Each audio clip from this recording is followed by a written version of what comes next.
Chapitre 3. Daala détourna la tête pour ne pas montrer qu'elle aussi avait les yeux rouges. Sa voix tremblotait. « Tu verras, ma chérie, ça va passer bien plus vite que tu ne le penses.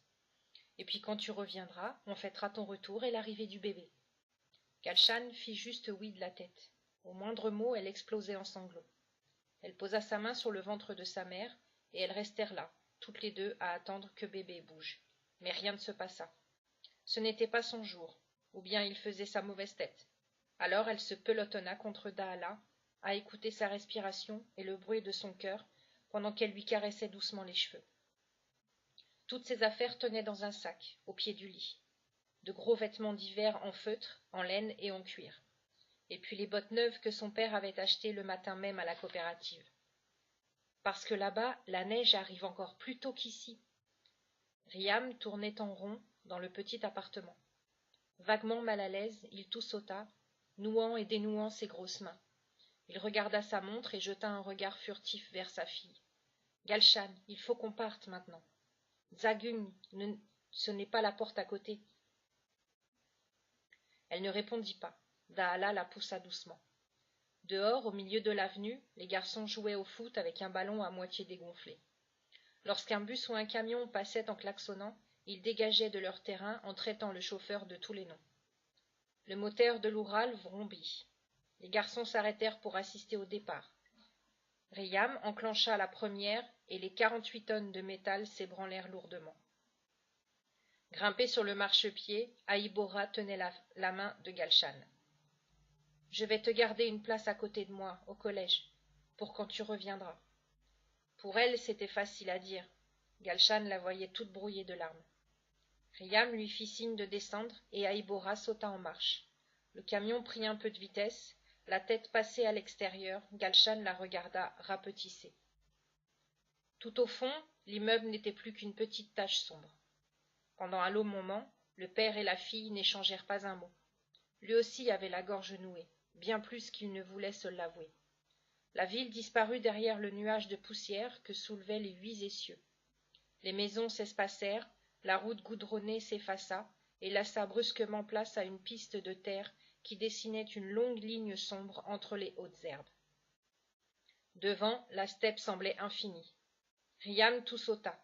« Baïtar est prévenu de ton arrivée, dit-il enfin.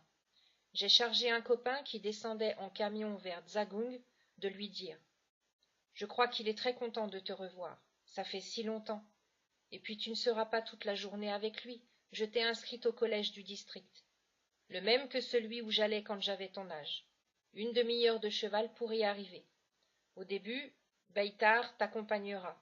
Tu verras, c'est une autre vie qu'ici. » Galshan haussa les épaules et se pelotonna contre la portière. Une grosse boule de sanglots bloquée au fond de la gorge.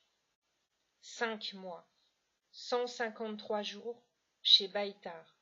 Elle avait calculé hier. 153 jours chez un vieux fou qui vivait seul, au milieu de ses chevaux et ses moutons. Vieux fou. Le mot lui avait échappé lorsque ses parents lui avaient annoncé leur décision, et Riam s'était fâché comme jamais. Pour la première fois de sa vie, il avait failli la gifler. C'est Daala qui avait retenu son bras au dernier moment. « Tu n'as pas à traiter ton grand-père de cette façon, » avait-il crié.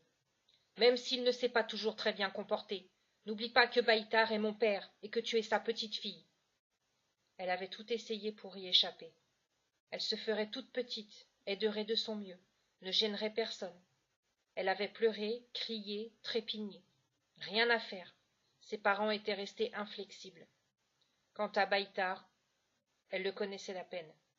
Elle n'avait pas dû le voir plus de 4 fois dans sa vie, et c'est tout juste si elle se souvenait de son visage. Il faut dire qu'entre Riam et lui, les choses ne s'étaient pas toujours bien passées. L'histoire remontait à l'année de sa naissance, lorsque Daala et Riam s'étaient rencontrés. Elle enseignait l'anglais et lui finissait son service militaire dans l'armée du peuple. Ils s'étaient mariés sans rien demander à personne et avaient décidé de rester en ville. Baïtar s'était mis dans une colère épouvantable. D'abord, il n'avait jamais accepté que son fils épouse une telle femme, une femme des villes, qui ne savait ni traire les bêtes, ni monter à cheval, ni agneler une brebis. Une femme qui ne connaissait que ce métier totalement inutile de professeur d'anglais. Ensuite, il n'avait jamais compris que Riam ne continue pas, comme tous les hommes de la famille l'avaient toujours fait, à élever ces immenses troupeaux de chevaux et de moutons qui, été comme hiver, parcouraient les flancs des montagnes. Mais surtout, ce que Baïtar n'avait jamais digéré, c'est que le premier-né de ses petits-enfants, celui qui, à ses yeux, représentait l'avenir de sa famille, soit une fille, elle, Galshan.